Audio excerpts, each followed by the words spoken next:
Bienvenue au Polysécure. Je suis avec Vincent. Salut! Salut. On commence avec les shameless plugs. COVID. Faites-vous vacciner si vous êtes éligible. Lavez-vous les mains. Masque. Double masque si vous croyez vraiment d'avoir besoin de vous protéger à ce point-là. La semaine numérique, la rediffusion a commencé au moment où on enregistre, ça vient juste de recommencer. Jusqu'au 19 juin, il va y avoir possibilité de réécouter les conférences, dont celle du Sécure, et une panoplie d'autres conférences très intéressantes aussi qui sont relatives à la sécurité à travers les autres événements. Donc, on vous invite à aller voir si vous avez vos billets. Et bientôt, il va y avoir des billets de réécoute qui vont être disponibles. Donc, vous allez pouvoir aller écouter en rediffusion les conférences pour probablement moins cher. J'ai pas l'information, mais pour pouvoir justement aller chercher ces connaissances-là qui a le potentiel de vous intéresser. Et je termine les shameless plugs en parlant d'Incidence, un nouveau podcast avec Virginie Arsenault, très intéressant. Elle fait une démarche exploratrice au niveau de la sécurité et de la démarche podcast. Donc, c'est très intéressant parce qu'elle explore beaucoup d'affaires, beaucoup de styles différents, très, très recherchés. Donc, je vous invite à aller voir, j'étais dans les show notes, ou à écouter plutôt qu'à aller voir. Commençons avec les sujets. Puis, je vais commencer par Vincent, dans le fond, qui était essentiellement une suite là, avec Facebook, là, l'énorme piratage des 563 millions de données qui étaient supposément pas si personnelles que ça, puis finalement, ça devait être plus personnel que ça, et voilà. Alors oui, fuite en ligne le 4 avril dernier, base de données d'un demi-milliard d'individus de notre univers connu, mais bon. Pour faire une suite à ça, j'ai trouvé un petit article intéressant. C'est un chercheur en sécurité par la section Motherboard du magazine Vice qui a décelé qu'il y a un outil disponible sur le réseau social et la messagerie intégrale, Telegram, qui est en mesure de fournir des numéros de téléphone précis, mais pas de ceux qui sont dans la fuite de données. Parce que la fuite de données, les utilisateurs, on sait, sont encore là, mais probablement qu'il y a des mesures qui ont été prises et pas prises, bien entendu. Mais on parle de tous les autres utilisateurs. La façon est très simple. On peut utiliser le robot. Alors, on entre le code d'identification unique de la page Facebook dont ils veulent obtenir les numéros de téléphone. Donc, il s'agit à ce moment-là d'obtenir le fameux identifiant unique. Il y en a encore beaucoup qui pensent que l'identifiant, c'est votre adresse courriel. Dans certains cas, oui, mais des traits, je dirais, des early users of Facebook à l'époque. On entrait effectivement notre adresse courriel pour obtenir notre identifiant, mais on a un authentifiant qui est unique justement à Facebook, qui a été créé à l'époque, soit par le robot ou peu importe. Puis du moment qu'on tombe sur un identifiant qui est valable, eh bien ça retourne le numéro de téléphone qui est au dossier justement de la fiche numérique Facebook de l'utilisateur en question. Et puis à partir de là, avec ces informations, on est en mesure de récupérer une panoplie d'autres informations liées au numéro de téléphone pour de la publicité ciblée, du poking justement malveillant, ou encore avoir de l'information supplémentaire pour cibler peut-être des personnes plus précisément, puis aller acheter des listes sur le dark web pour justement usurper l'identité ou faire du tort à ces gens-là. Du moment que les numéros de téléphone sont toujours actifs, sans que l'utilisateur Facebook a justement changé de numéro de téléphone puis n'a pas mis à jour ses informations. Alors, un petit tour de passe-passe, by the way, qui est gratuit, là, selon le chercheur. Et puis, il y a sa preuve de concept où il a récupéré justement de l'information qui était valable. Puis avec cette information-là, il pouvait soit aller se coucher puis l'oublier, ou poursuivre des actions malveillantes pour obtenir du crédit, faire du tort, etc., etc. Alors voilà, petite suite en fait qui concerne pas la fuite, mais un autre problème là qui semble toucher Facebook à ce moment-là. Ouais, ben ce que tu relates un peu, c'est tout ce qu'on peut qualifier de low-synth. Là. Puis d'ailleurs, tu m'as envoyé un super site sur ce sujet-là cette semaine, qu'on aura l'occasion de discuter dans un autre épisode dans lequel on aura eu le temps de l'explorer davantage. Mais justement, le croisement des données qui sont publiques, justement, vient créer un certain nombre de problèmes de cette nature-là. Fait que c'est pour ça qu'en même temps, quand les gens disent qu'une fuite n'est pas problématique, c'est vrai que s'il était tout seul dans l'univers, il n'y aurait pas de problème. Mais malheureusement, cette fuite-là s'additionne aux autres. Fait que ces données-là vivent quelque part. Plus à toutes les données qui sont rendues publiques, disponibles de différentes façons qu'on peut les récupérer en OSINT. Là, on se trouve avec une façon de recréer un profil d'une personne assez aisément. Puis c'est sûr, cette faille-là, elle est problématique. Puis tant qu'à parler de cette faille-là, puis là, tu parlais justement... Là, oui. Juste rajouter un petit truc. Tu mettras le lien vers le petit outil OSINT là, que je t'ai envoyé cette semaine. Si les gens veulent le consulter, vous irez travailler avec. En fait, c'est le concept d'idée d'information de son point d'origine. Vous allez voir, c'est un arbre. C'est un arbre à plusieurs branches. Cliquez dans les petits points selon les différents critères. C'est intéressant. Par exemple, information qui est l'adresse courriel. À partir d'une adresse courriel, quand on veut retourner au point d'origine ou si le point d'origine, c'est l'adresse courriel, c'est la quantité d'informations qui peut être attachée à ça. Vous avez à peu près une trentaine, justement, de critères très méta, très uniques puis distinctifs, avec d'innombrables branches qui ramènent vers une source d'origine ou vers une destination. Un outil assez le fun que, justement, j'ai envie de tester dans les prochains jours. C'est ça, qu'on aura l'occasion de creuser davantage cet outil-là dans un futur épisode. Puis d'ailleurs, là, c'est l'autre aspect que je voulais amener parce que le problème de la fuite de Facebook, c'est toute cette quantité-là d'informations rendues disponibles. Donc, la capacité de ficher les gens et ainsi de suite.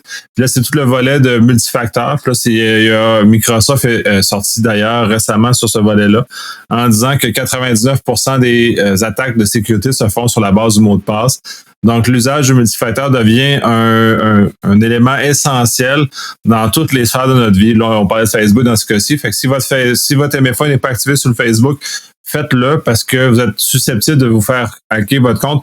Même si Facebook est quand même assez efficace pour limiter les attaques, il demeure que si votre mot de passe peut être retrouvé ou de quelconque façon, puis le multifacteur n'est pas activé, votre compte devient vulnérable et ensuite le bordel de le récupérer et tout ce qui s'ensuit et tous les dommages humains qui peuvent avoir autour de ce genre d'éléments-là. Fait que c'est très important, même si ça amène un certain degré d'irritation. Pour ceux qui utilisent les produits Microsoft, sont habitués avec l'Authenticator, qui lui fait un push. Fait que ça, c'est déjà plus allégé que d'avoir un PIN. Et Google aussi a adhéré avec ce genre d'approche-là aussi, et Yahoo aussi. Donc, il y a plusieurs systèmes maintenant, puis même Facebook à la limite, là, parce que l'application Facebook sur le téléphone va popper quand une authentification n'est pas reconnue.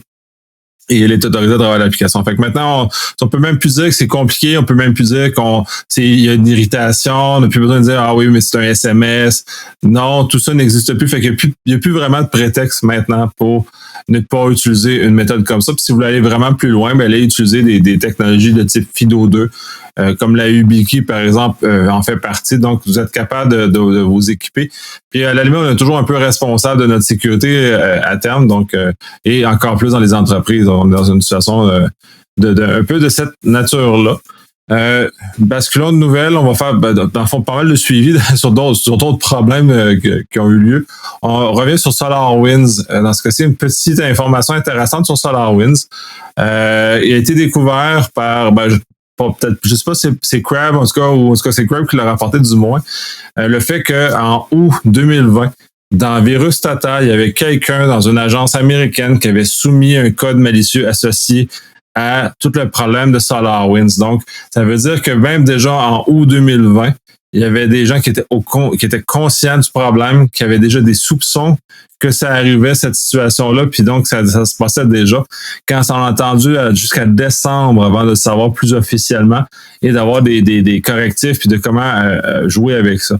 Puis ça devient important, puis c'est sur le timeline, puis comment les informations sont diffusées, qui savait, qui a agi, puis pourquoi. Ça devient très, très touchy, puis très intriguant comme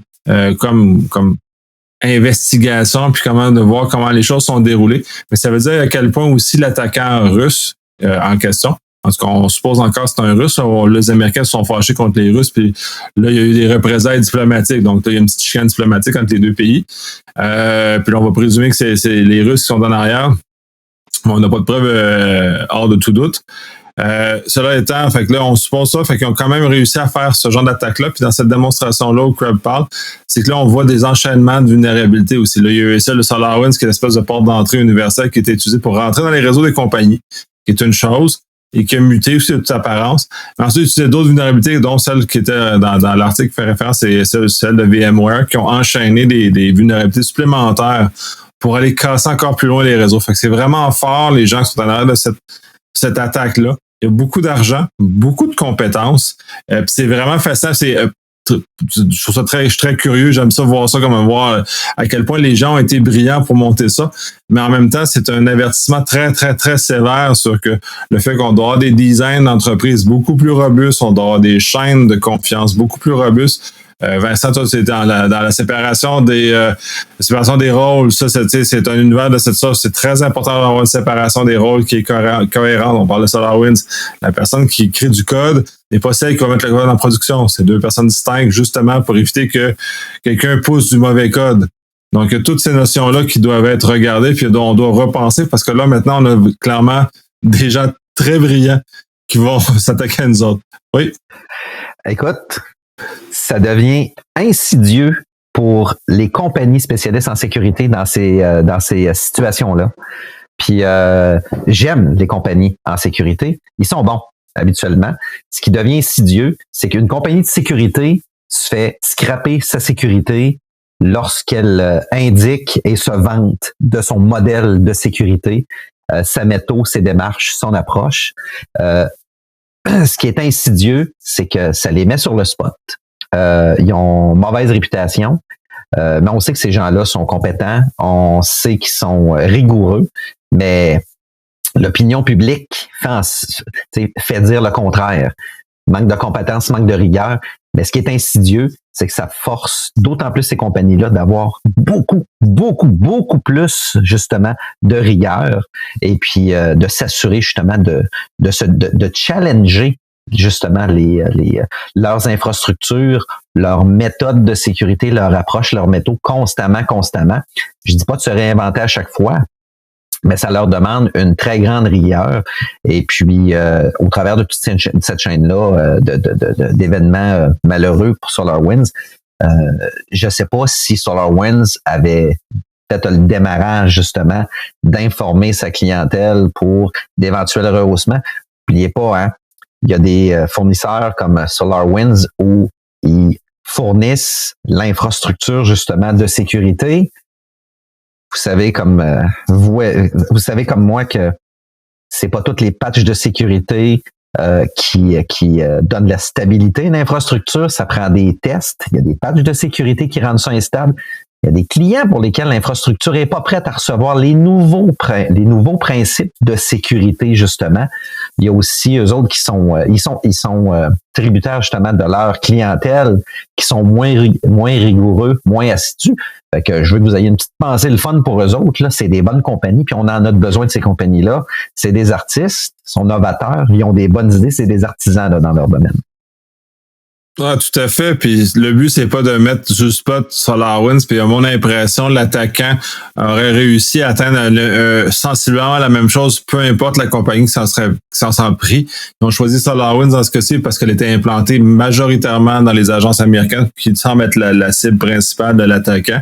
Donc, on a utilisé un vecteur, puis là, c'est malheureusement SolarWinds qui a goûté dans ces circonstances-là, puis toutes les compagnies qui utilisaient ce produit-là lui ont goûté par le fait même. Microsoft, son code source a leaké, Firewall, son réseau a été rentré. Vraiment, ça a été très dommageable ce qui s'est passé là. C'est là où c'est un rappel important, puis que de renforcer ces barrières-là qui, en apparence, ont l'air d'être des irritants ou des empêchements de travailler. On l'entend souvent, celle-là, mais c'est à terme, quand on regarde le grand ensemble, ma petite frustration personnelle, elle est vraiment juste personnelle parce que quand on le prend macro-entreprise, ces contrôles-là sont nécessaires justement pour éviter des situations comme on a connu avec SolarWinds. Mais pareil, puis c'est encore là, je dis, c'est n'importe quelle compagnie qui aurait été attaquée par ces attaquants-là ultra spécialisés n'aurait probablement pas fait le poids de toute façon. Fait que c'est pas spécifiquement SolarWinds qui est le problème, mais plus l'approche occidentale à ce genre de choses-là. Puis là, c'est là où c'est insidieux. C'est on dit aux gens, mettez à jour, et c'est à travers une mise à jour que tous les clients de SolarWinds se retrouvaient à être infectés. Fait que là, on est comme dans le revers de ce qu'on dit normalement. On dit, mettez à jour, mais là, pas tout le temps. Parce que là, ça peut être dangereux quand vous mettez à jour. Fait que là, on a comme une réflexion de cette nature-là, puis ça amène aussi toute la réflexion sur le zéro trust, sur le fait que ces logiciels-là doivent être isolés d'une façon ou d'une autre, justement, parce que là, on peut même plus supposer que nos chaînes d'approvisionnement sont sécuritaires. Donc, du moment que tu peux même plus présumer de ça, tu vas prendre d'autres moyens pour assurer que si tu as un incident malheureux comme celui-là, qui a touché beaucoup de compagnies d'organismes publics, au moins on soit capable de limiter les dommages qui sont en conséquence. C'est un peu dans cette perspective-là. Et tant qu'à parler de pages de sécurité, on va revenir sur Exchange. Ça fait encore couler beaucoup d'encre aussi. C'est un problème aussi, dans ce cas-ci, pas aussi majeur ensemble aussi de sophistication comme l'a été SolarWinds. Mais dans ce cas-ci, c'est une vulnérabilité très importante qui a été largement exploitée. Puis tiens, ils ont ressorti au mois d'avril le patch Tuesday, en ressorti encore une autre batch avec Exchange. Fait que ça a été vraiment la cible. Il y a vraiment des gens qui en veulent à Exchange, j'ai l'impression, ces dernièrement. Où ils ont trouvé un vecteur très intéressant pour rentrer dans une compagnie comme SolarWinds. C'était un vecteur très intéressant parce que très répandu, très bien utilisable, très facile pour le malveillant de prendre ce chemin-là. Là où ça devient troublant avec les correctifs, puis là tu parlais de correctifs justement, Vincent, là c'est comme certaines compagnies tardaient à mettre à jour leurs infrastructures Exchange, le FBI a pris sur lui d'aller chercher un mandat qui l'autorisait à les mettre, à forcer les mises à jour sur les exchanges américains, j'ose espérer, qui étaient vulnérables. Fait que là, on se retrouve dans un contexte où la police vient mettre à jour ton système chez vous et tu disais, il faut des fois les tester. Mais là, ils vont peut-être briser des systèmes, puis ils vont peut-être briser des choses sans le savoir. Fait qu'en termes de responsabilité, c'est très troublant. Mais en même temps, ça nous amène sur le fait que si tu n'es pas capable d'entretenir tes infrastructures, shooter dans le nuage, puis le laps de temps, puis là aussi, le laps de temps, tu dis, faut que je fasse mes tests, ça va faire tomber une production, blablabla. Ben, cette fenêtre-là est rendue très petite. Puis des fois, mets ta patch. Puis si ça crache, renverse en arrière, parce que maintenant on est capable avec la virtualisation, mais patch tout de suite. Puis si ça va pas bien, tu renverseras après. Mais patch avant. Ça, c'est comme frappe puis pose des questions après. Bon, on est à peu près dans ce contexte-là. Frappe avec ta patch. Puis si ça casse, tu poseras des questions. Mais si ça casse pas, avance. Puis là, on est vraiment rendu dans un modèle comme ça, parce que là, si c'est rendu que la police doit venir, ou dans le fond, dans ce cas, si on prend une autre analogie, disons, les pompiers, ils vont défoncer chez vous parce qu'ils ont vu de la boucane, puis ils shootent de l'eau partout dans ta maison. Si effectivement il y avait un vrai feu, c'est très bien parce que ça va éviter des dommages, ça va éviter la propagation, et ainsi de suite. Par contre, si c'est une fausse alarme, puis ils ont arrosé ta maison, puis ils ont tout détruit, ben là, c'est un peu moins le fun, là. Même si c'est parti d'une bonne intention, l'effet total est pas intéressant. Puis à la limite, il devrait plus mettre à l'amende, dire vous fermez le serveur, ou vous mettez un mandat pour fermer les choses au lieu de prendre l'initiative de le corriger. Mais bref, ça, je pense qu'il va y avoir beaucoup de grands penseurs légistes qui vont parler de ça. Je sais qu'il y a beaucoup d'émotions dans le milieu de la sécurité là-dessus, là, parce que ça passe de tout le monde entièrement d'accord à tout à fait en désaccord, puis des gens qui sont outrés. Là, fait que c'est très polarisant comme sujet. Très intéressant. Toi, quand tu le vivrais dans l'entreprise, que disons, au Canada, le GRC arrive chez vous, ou le SRS ou le CST arrive chez vous, patch ton serveur, bye! Puis t'as rien à faire. Puis peut-être qu'ils disent même pas en plus, c'est parce qu'ils l'ont patché à travers le web. Là. Fait qu'ils rentrent pas chez vous, il n'y a pas chez vous, ils patchent. Ils patchent à travers la faille qu'ils ont découvert. Ils rentrent à travers la faille, patch, ferment, puis ils s'en vont. Puis tu sais pas, puis t'as peut-être un courriel qui dit « Ouais, by the way, on a peut-être corrigé des affaires. » Ensuite, qu'est-ce qui prouve que c'est vraiment eux autres? Ah ben écoute, c'est simple. J'invoquerai le deuxième amendement américain. Ah, c'est un inside entre Nicolas et moi, on en a discuté tantôt. Non, écoute, effectivement, c'est c'est drôle puis pas drôle à la fois. Moi, je trouve que c'est beaucoup d'ingérence fédérale. Probablement, comme tu l'as dit, les compagnies ciblées, ça doit être probablement des ministères fédéraux, des agences, en fait, des agences piliers. Non, c'est des compagnies privées, tu dis? Ah non, moi, j'aurais pas fait ça. Compagnie privée.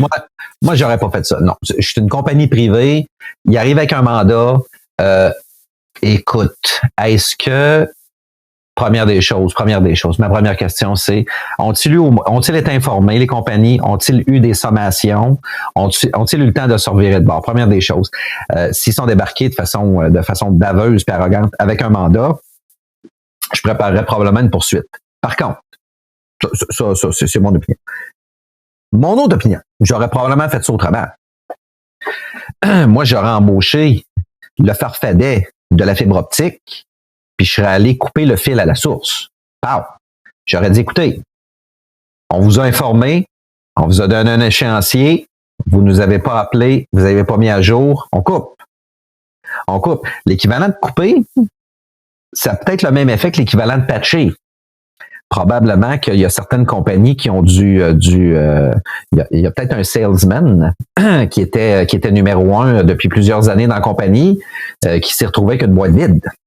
Puis des contacts complètement vides puis irrécupérables. C'est pas impossible. Moi, j'aurais tout simplement coupé le service, point. J'aurais coupé le service, j'aurais coupé le fil. En disant, on vous a informé, etc. Oui, j'aurais dit, écoutez, vous le faites pas, vous êtes informé. Mais encore là, la façon dont tu parles, on dirait qu'ils ont fait ça de façon précipitée, baveuse, arrogante. Beaucoup de compagnies ont des avocats. Puis les compagnies qui n'ont pas d'avocats, maintenant, ces compagnies-là ont des avocats probablement gratuits, puis qui sont en train de préparer des poursuites pour aller se faire des millions de dollars. Mais en même temps, c'est pour ça qu'ils sont allés se faire dédouaner à la cour, aller chercher un mandat avant de faire leur manœuvre. Moi, j'aurais préféré peut-être plus une approche de santé publique, c'est-à-dire on coupe ton Internet tant que tu n'as pas corrigé. Point. Donc, puis, en ce sens-là, tu t'endommages pas, mais tu limites le problème. Justement, tu fais, t'es confiné chez vous, t'as une quarantaine, règle tes problèmes, quand tu auras fini de régler tes problèmes, on va te réadmettre dans le grand Internet. Entre les deux, t'as pas d'affaires sur le grand Internet. Mais c'est fait pour les grandes personnes, l'Internet. C'est pas fait pour ceux qui savent pas ce qu'ils font. Fait que c'est ça. Puis c'est sûr que ça aussi, c'est un débat très polarisant parce que les gens sont plus ou moins d'accord avec cette approche-là. Mais moi, je suis beaucoup plus. T'as pas d'affaires là. On devrait fermer ta connexion Internet le temps que tu corriges ton problème. Puis ça, c'est valide pour tout le monde. Tu sais, mes parents à la maison qui ont des bidules étranges à les compagnies qui sont trop pingres pour mettre à jour leur serveur devraient tous subir le sort universel de tu t'en vas en quarantaine tant que tu n'auras pas réglé tes affaires. Mais tu sais, ils n'ont pas ciblé l'ensemble des compagnies. Tu sais, il y a peut-être d'autres choses qui ciblaient aussi. Il y avait peut-être l'intervention de faire ça.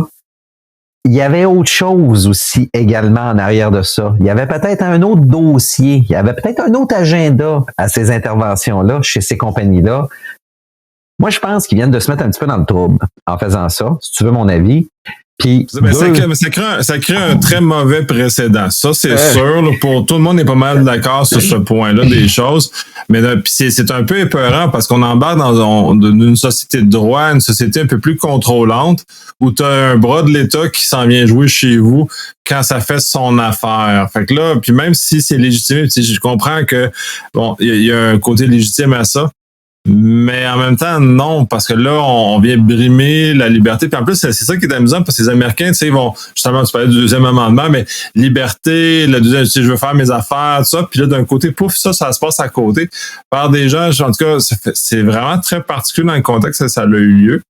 Mais je pense qu'il aurait dû peut-être il devrait avoir une vraie réflexion sur la place publique, sur qu'est-ce qu'on fait avec les infrastructures vulnérables qui sont malgré tout dans les entreprises privées, dans les PME et chez les individus. Puis on a une vraie manœuvre. Le Japon l'avait fait pour les Olympiques. Là. Il avait commencé à scanner toutes les adresses du Japon ont été scannées par le gouvernement.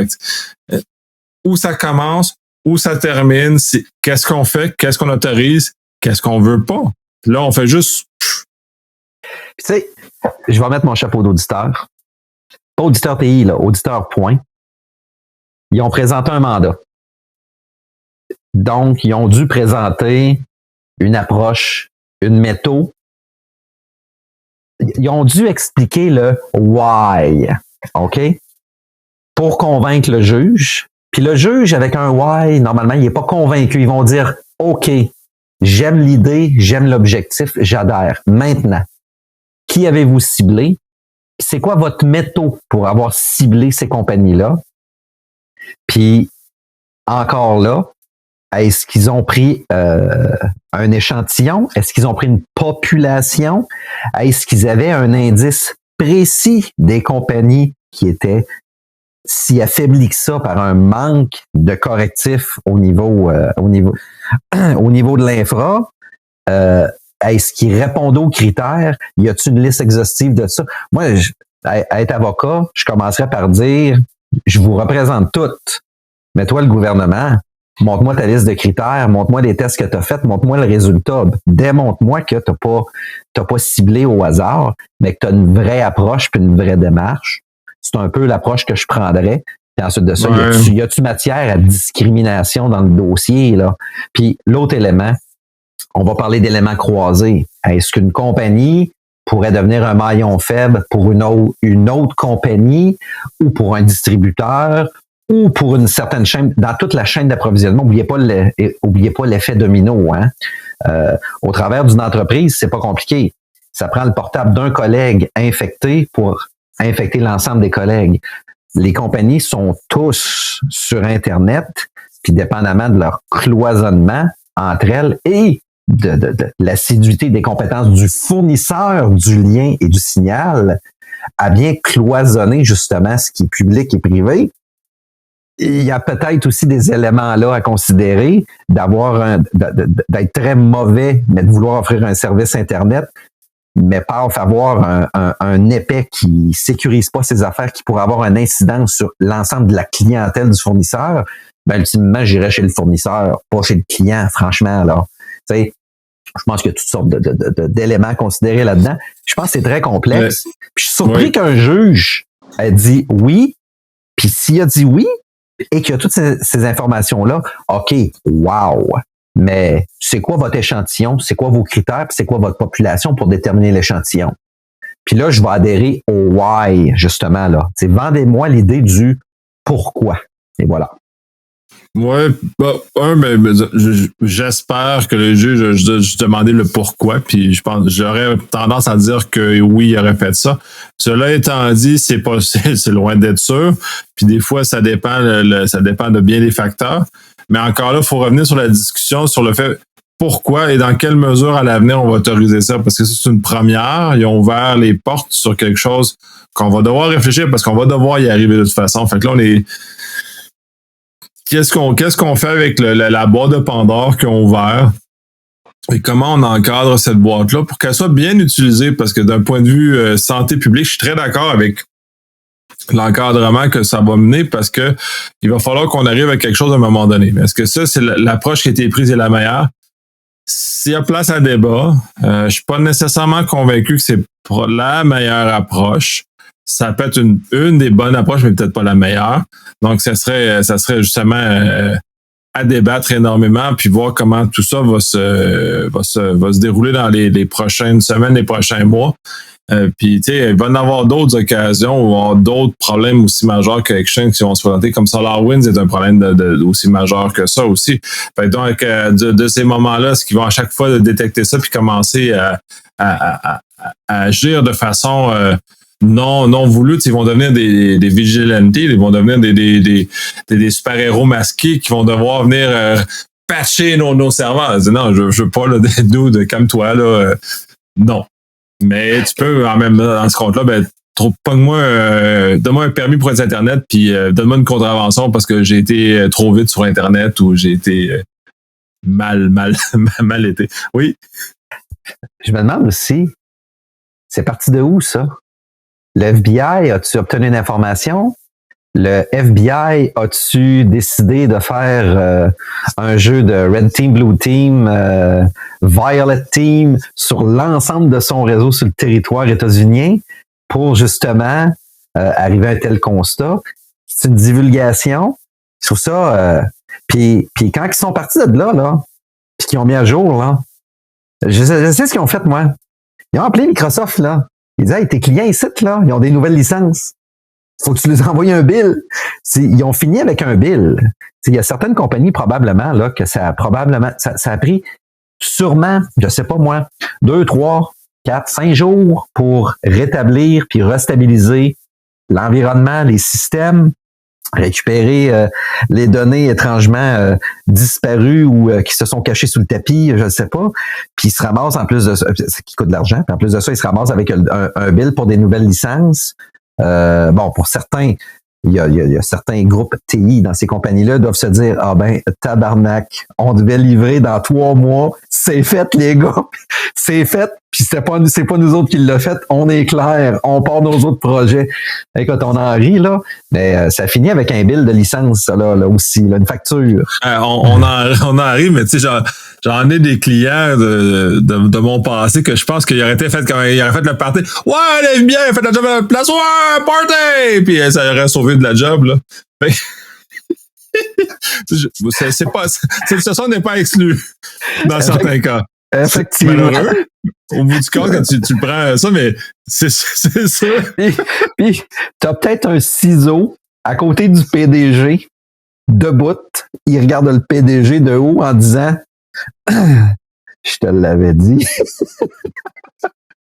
Ouais, ben c'est ça, surtout dans une drôle de chose. Ben, bref, si ça peut ramener la discussion, au moins ça leur a eu cet effet-là. On va voir qu'est-ce que ça va avoir à terme, puis ça va être intéressant de le voir. Mais oui, puis c'est vraiment, on termine sur cette nouvelle-là, ça donne quelque chose d'un peu plus drôle aussi, là, parce qu'à un moment donné, faut en rire. Là, on est, notre environnement est un peu trop sérieux, puis si on fait juste être triste et tout le temps malheureux, on n'en sortira jamais vivant. Changeons de nouvelle.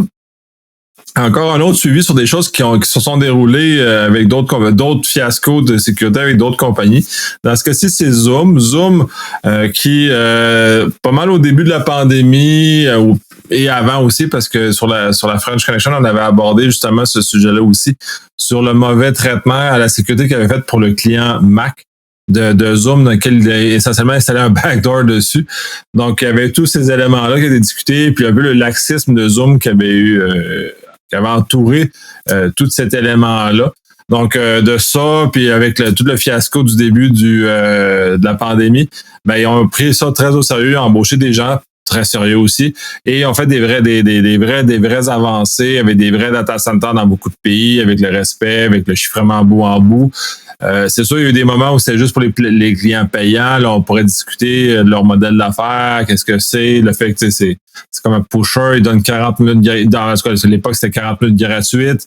Mais là, si tu fais les vraies fonctions, ben là, faut que tu payes. Fait que là, tu sais, c'est un peu discutable comme approche. Mais mettons que ça. Fait que là, ils ont aussi ça adapté avec le temps. Il y a eu un certain nombre aussi d'autres choses que les clients payants ont eu comme amélioration de sécurité.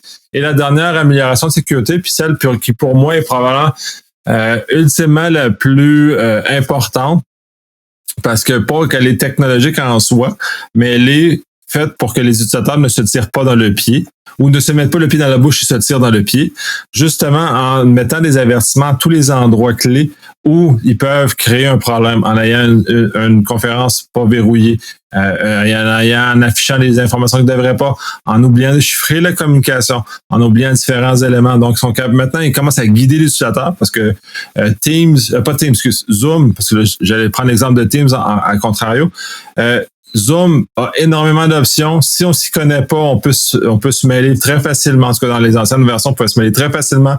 On pouvait faire des erreurs, puis il fallait vraiment être très attentif pour pas faire d'erreurs de sécurité, pour pas justement se tirer dans le pied. Si on prend, parce qu'il y a beaucoup de gens, puis au Québec, en tout cas, du gouvernement du Québec, c'est très ça. C'est Teams, puis dans plusieurs autres entités à travers le Canada, c'est Teams qui est la solution utilisée, où dans le fond, la Teams est beaucoup plus refermée. Il y a beaucoup moins de chances à laisser des erreurs comme ça. Puis même Microsoft a pris des initiatives dans les derniers mois où a refermé certaines configurations par défaut qui étaient encore un peu trop ouvertes. Donc, ils ont tout basculé, ils ont tout changé, ce genre de choses-là. Fait que d'autres aussi l'ont fait. Mais fondamentalement, c'est plus fermé Teams que Zoom et on a moins de chance de tirer dans le pied. Donc là, c'est ça, faut attention. Fait que ce changement-là, pour moi, est très important parce que Zoom, c'est mes parents, c'est plein de monde qui sont pas habiles en technologie, mais comme Zoom est rendu le Kleenex de la visioconférence, le skidoo et le Kleenex de la visioconférence, fait que c'est rendu la norme maintenant. Si on parle pas vraiment de Teams, on se fait un Zoom, même si c'est un Teams, un Hangout ou whatever ce qu'on utilise en dessous. C'est un peu rendu ça, fait que c'est très important d'accompagner les utilisateurs plus néophytes dans ce genre de choses-là. Tu as l'air plus ou moins... non, je regarde les deux, je suis libéral là-dedans. Là. Les deux méthodes sont bonnes, mais écoute, j'aime bien l'approche de Microsoft pour Teams, dans la situation pandémique où il y a une augmentation fulgurante justement d'utilisateurs, de fermer justement les options plus permissives pour peut-être graduellement, peut-être, je sais pas, y aller en gestion de plainte ou en gestion de commentaires ou peu importe, pour graduellement peut-être ouvrir la plateforme, préparer la knowledge base justement là, pour instructer les gens, hein, les instruire comme du monde à lire les bonnes configurations, lire les instructions. On les lit pas, les instructions habituellement, c'est pouf, j'appelle quelqu'un, je te vois, je suis content. Paf, je me fais appeler, tu me vois, t'es content. Mais il y a toutes sortes d'options. Tu sais. Fait que je préfère l'approche plus restrictive, donc le petit père de famille un peu restrictif puis anxieux de voir son enfant courir partout à l'âge de 2 ans. C'est pas grave, hein? Dis pas que sa tête, là, ça n'a jamais tué personne, puis on perd pas de dents à 2 ans, là. Puis même si on perd une dent, c'est une dent de lait. Ce n'est pas grave. C'est tout. Fait que, mais les deux approches sont quand même bonnes. Là. Mais ce qui amène aussi à la prochaine nouvelle par rapport à ça, puis tant qu'à va comparer ça, c'est que les plus grands problèmes en info numérique, c'est des problèmes de mauvaise configuration. C'est justement, là, on parlait dans le cas de Teams, qui est généralement très corporatif, jusqu'à temps que Microsoft l'ouvre au grand public. Avant, c'était très, très corpo. Donc, à ce moment-là, puis c'est tous des administrateurs TI qui gèrent ça. Donc, c'est là, on remet dans leurs mains. Fait que là, dans le fond, là, je disais que Teams était meilleur pour ça, mais la réalité, c'est que oui, mais non. Teams va être meilleur dans la mesure où les administrateurs TI le gèrent correctement. Le problème avec Zoom, la façon que ça s'est propagé et s'est utilisé, c'est d'utilisateur vers la corporation. Dans le tel Teams, c'est de corporation vers l'utilisateur. Donc, l'approche n'est pas la même, les habitudes sont pas les mêmes non plus.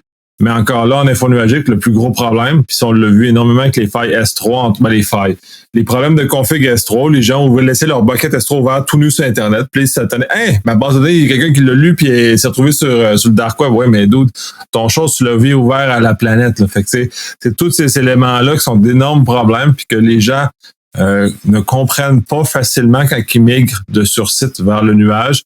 Là, je suis dans un contexte où j'accompagne plusieurs clients gouvernementaux de migration de sur-site vers le nuage, parce que c'est un décret du gouvernement du Québec qui a beaucoup de bénéfices d'économie puis de rafraîchissement des plateformes.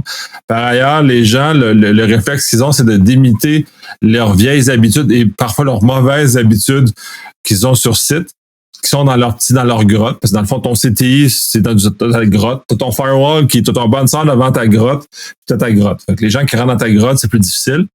Fait que là, les attaquants ont découvert d'autres méthodes pour attaquer ta grotte. Fait que, ils vont t'envoyer un phishing pour entrer dans ta grotte.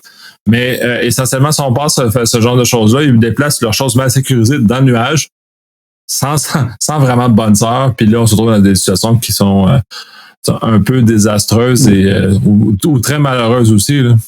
Je sais pas si Amazon... Je veux pas mettre Amazon sur le spot, là.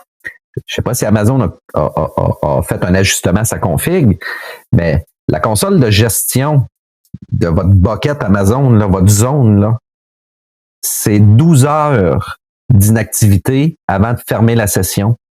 C'est le paramètre le plus restrictif de fermeture automatique de session sans activité. 12 heures. 12 heures, c'est une demi-journée. C'est bien trop long. C'est trop long. C'est un paramètre qui est nono, mais c'est comme ça que Deloitte, v'là 2 ans, le serveur Exchange s'est fait pirater, justement, parce que la console de gestion était restée ouverte sur une session RDP. Et puis, le délai d'inactivité n'a pas, justement, été atteint. La session est restée ouverte.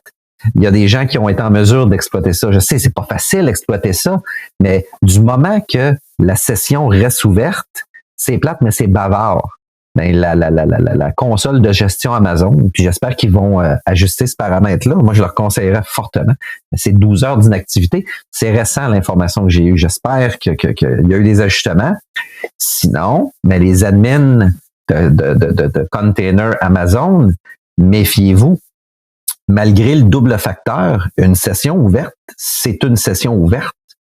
Là, les vecteurs sont... il s'agit d'une seule faiblesse, et puis il y a du monde qui sont rentrés, là. Oui, ben tout à fait. Puis c'est tu parles d'administrateur, puis c'est aussi une énorme source du problème, parce que certains sont plus désinvolts que d'autres face à la sécurité, donc ne mettent moins d'efforts ou s'en foutent littéralement de toutes les conséquences que ça a.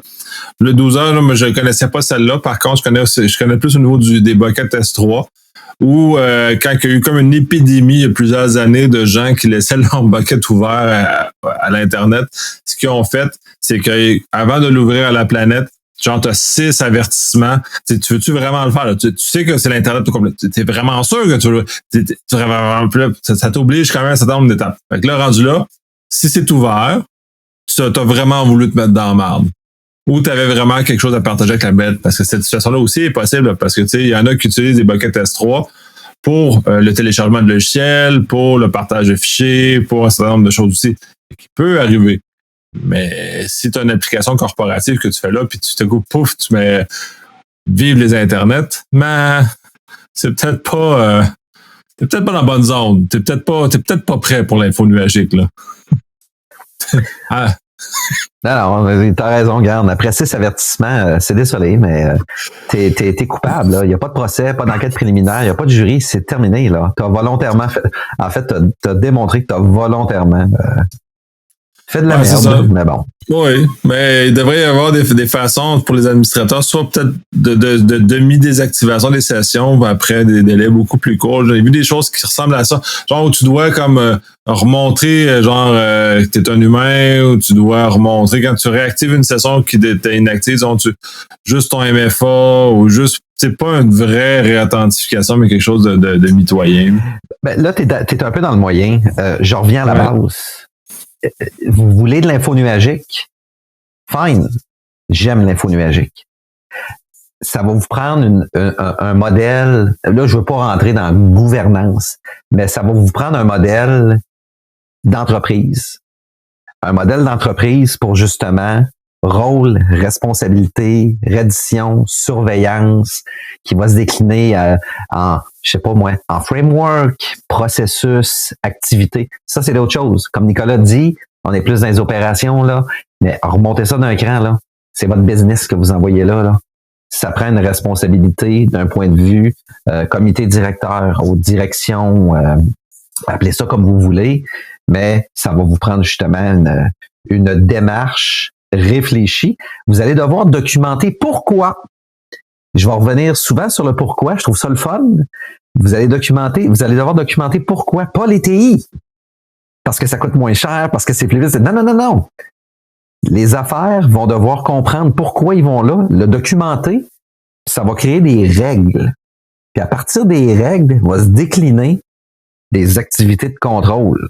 Puis des paramètres de config, justement, qui vont répondre aux objectifs de contrôle. Mais bon, je ne rembarquerai pas dans le gros sujet, mais ça part de là. Souvenez-vous, hein, dans les années 60-70, un MVS coûtait tellement cher que le boss était impliqué à partir de l'acquisition, puis il était là samedi pour débarquer du cube toutes les boîtes puis faire l'assemblage. Je suis convaincu Puis il se faisait expliquer à quoi servait l'ensemble des équipements qui devaient peser à peu près 7-8 tonnes. Puis chaque chose que ça pouvait apporter à sa compagnie y est impliqué. C'était beaucoup d'ingérence du boss, mais c'était beaucoup d'argent de sa part. Il y a eu un délestage, une délégation de rôles et responsabilités vis-à-vis de l'informatique au fil des ans, jusqu'à un point de rupture, je dirais dans les années mi-90, fin 90, où là, l'Internet a pris énormément d'ampleur, très bien connecté au Canada, très bien connecté aux États-Unis, l'Europe, connecté, mais très bien avec Jacques Chirac, dans les années fin 90, début 2000 et plus. Puis à un moment donné, il y a eu une débandade. Il y a eu une débandade, puis je vais vous dire une perte de contrôle et de responsabilité de la part des comités directeurs, trop de latitude, donc très restrictif dans les années 60-70, perte de contrôle dans les années mi-90, fin 90, début 2000, puis là on tend. Voyez-vous, il y a 50 ans qui nous séparent, puis on revient à l'idée de base en termes de rôle et responsabilité de v'là 50 ans. Puis là, ce qui est le fun, c'est qu'on est conscient de la puissance, mais des problèmes puis des répercussions que ça peut engendrer.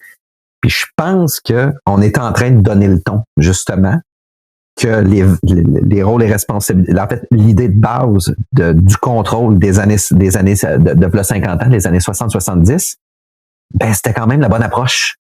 Peut-être pas la bonne méthode d'application, mais c'était quand même la bonne approche. Mais bon. De toute façon, ce qu'on utilise à l'heure actuelle, un ordinateur ailleurs, ce qu'est l'info nuagique, c'est exactement ce qu'on faisait avec la mainframe des années 70. Donc, rien ne se perd, rien ne se crée. Fait qu'on n'a pas tant de nouveautés que ça dans l'univers de ce que c'est. Fait que, non, c'est effectivement. Changeons et allons vers la dernière nouvelle qui est la tienne, où tu fais peut-être mention un peu d'une nouvelle un peu plus proche de nous, chez Canac. Eh oui, le quincaillier Canac a été victime de cyberpirates. On dit pas exactement ici, cependant, ça doit être un crypto, probablement. Mais les systèmes, justement, de service à la clientèle ont été totalement paralysés. C'est très en surface, là. Probablement plusieurs d'entre vous avez vu l'article, là. C'est une première déclaration qu'ils font. Sont en train de rétablir les services. Il n'y aurait pas d'informations présentement sur le dark web. À ce jour, on ne sait pas encore. Et puis, ils ont perdu 10 jours, justement, où les communications, comme ils disent, ont été orphelines. J'aime bien l'expression. Mais au niveau du service à la clientèle, au niveau des commandes, au niveau des livraisons, malheureusement, le service à la clientèle devait fonctionner à l'aveugle. On le sait, là, ça coûte cher, tous les équipements de rénovation, le bois, il y a une forte augmentation de prix, probablement qui ont été submergés avant cette augmentation-là. Ils devaient se préparer pour les livraisons, puis à un moment donné, pow! Là, ils tombent à l'aveugle. Le printemps est là, les gens restent à la maison, les rénovations vont bon train, justement. Fait qu'il y a probablement un paquet de monde où il y a beaucoup de chantiers qui ont été retardés. Je parle à monsieur, madame, tout le monde résidentiel.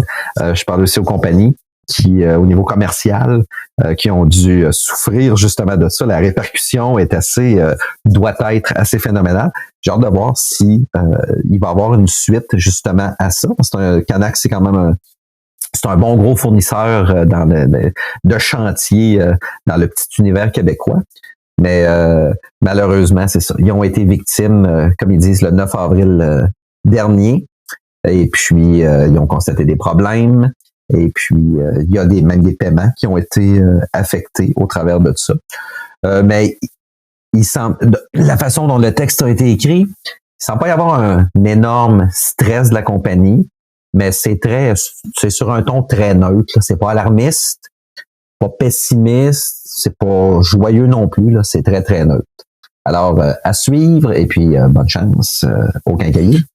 Oui, bonne chance. Ben, on est encore un peu dans le cas où les PME sont mal outillés face à ces affaires-là et se font prendre malheureusement dans ce genre de choses-là. Là, eux autres ont payé, ils sont fait pogner publiquement, là, c'est connu, fait que ça les a pénalisés aussi financièrement jusqu'à un certain point.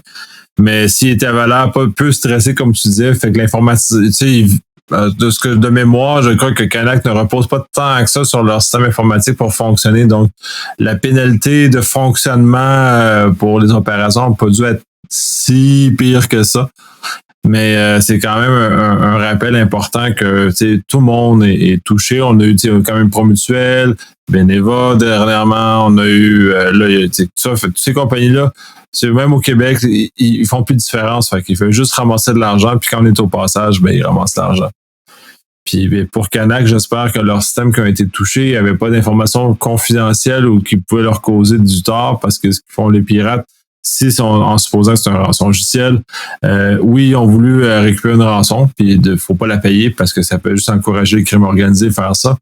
Mais en même temps, ils ont volé l'information aussi. Fait que si il n'y a pas de paiement de rançon, ça ne veut pas dire que c'est la fin du pétrin. Là. Fait que le pétrin va continuer quand même parce que les informations, s'il y a des informations sensibles qui ont été touchées, là, on fait beaucoup de beaucoup de suppositions. Là. Mais alors avec ça, fait que c'est. Oui. De toute façon, vous savez, je suis un consommateur de chez Canac. Là. Hein, je vais remplir ma bonbonne de propane. On va acheter des bébelles. Du moment qu'on achète des produits justement de rénovation, je vois encore le format pèse fort 3 copies. Autrement dit, ils ont tout de même des copies papier de l'ensemble des ventes qu'ils font, les livraisons qui sont prévues, etc. J'aimerais ça entendre dans une éventuelle suite que le bon vieux système de papier carbone leur a donné un coup de main pour se sortir du pétrin. Le papier, la preuve, la traçabilité, c'est encore là, il y a rien de mieux que ça. C'est pas un backup de l'information numérique, mais c'est un maudit bon backup justement pour reprendre les choses en main, donc mettre en marche les bonnes vieilles méthodes, puis dire hey, on se retrousse les manches, on rentre le dimanche, puis en fait on rentre. Façon de parler en temps confinement, je comprends bien, mais on livre des cailles chez nos employés. On se retrousse les manches, on paye du temps supplémentaire, on appelle les clients, on assure les livraisons, on check le stock, gros l'inventaire, pow!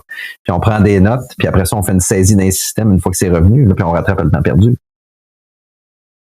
Ouais, ben, je pense que c'est ça. Je l'ai mentionné, je pense que justement, Canac n'est pas super informatisé. Fait que ça a été un avantage dans la situation. Ça a pénalisé certains nombres de choses, mais quand même.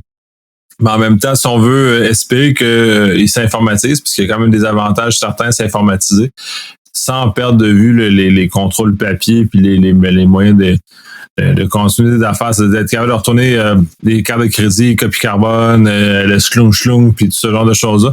Je pense que j'avais déjà vu, peut-être pas chez Canac, mais j'ai déjà vu chez certains commerçants où il y a une panne des terminaux électroniques, ben ils retournent sur les vieilles machines. Puis c'est encore ça le backup pour continuer à fonctionner le business. Ça va leur coûter cher à processer après parce que faut prendre du monde, tout filtrer ça, prendre en note, envoyer ça chez les compagnies.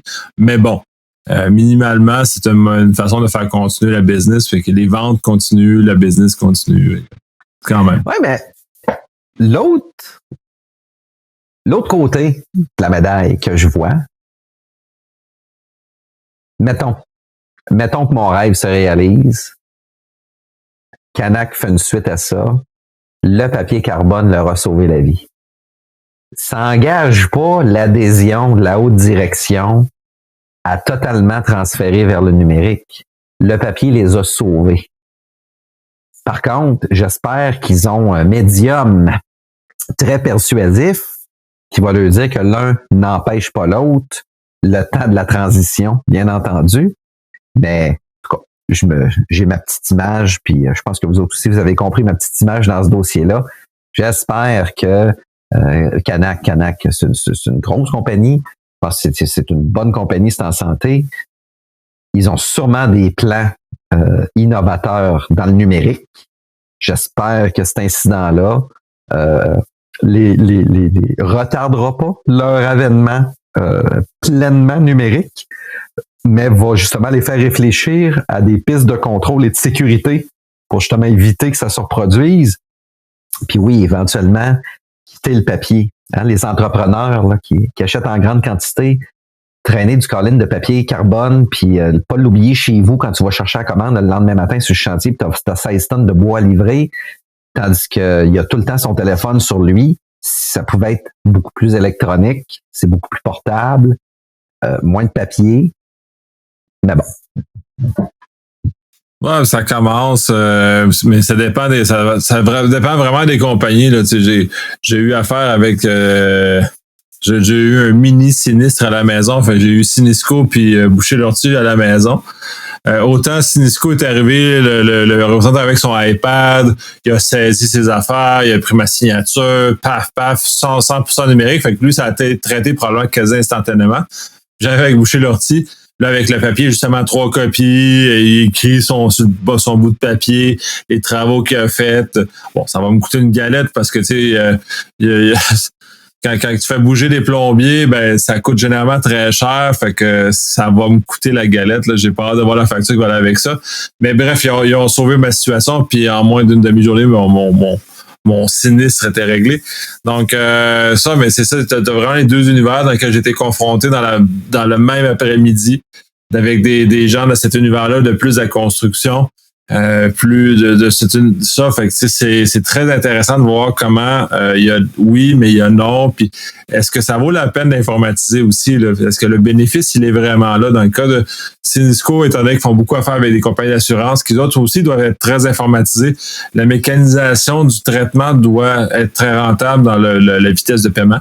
Pour eux, c'est très avantageux de l'opérer comme ça. Boucher-Lortie font beaucoup moins du sinistre, font plus des problèmes et des choses plus standards. Donc, eux autres n'ont pas cette nécessité-là de mécaniser les processus de facturation au même niveau que Sinisco. C'est peut-être pour ça que Canac non plus, peut-être pas le besoin de mécaniser tant que ça non plus, mais il y a toujours un bénéfice. Fait qu'il faut juste qu'ils trouvent la zone. Ah, écoute, tu l'as super bien amené. T'as vraiment bien amené ça, Buddy. Incroyable. La mécanisation, le business case, l'avantage, la plus-value, tu l'as super bien dit, hein? Sinisco, compagnie d'assurance. Ben oui, c'est sûr. Les appels ponctuels, là, doivent être pas mal plus rares qu'un appel après sinistre. Puis t'as raison, le plombier, il n'y a pas nécessairement de business case pour justifier justement une acquisition de licence d'un produit existant ou le développement. Je ne sais pas s'il y a un ordre de plombier au Québec, au Canada, sûrement des programmes de progiciel ou quoi que ce soit. Mais encore là, c'est des coûts, c'est des investissements, etc. Mais tout business case est différent. La chaîne d'approvisionnement, j'aime ça appeler ça la chaîne justement d'approvisionnement qui justifie justement le besoin, là. Rapidité de paiement, réception de la commande pour justement dispatcher les équipes, passer les listes de prix, puis dans plusieurs cas, les listes de prix sont préétablies avec les compagnies d'assurance.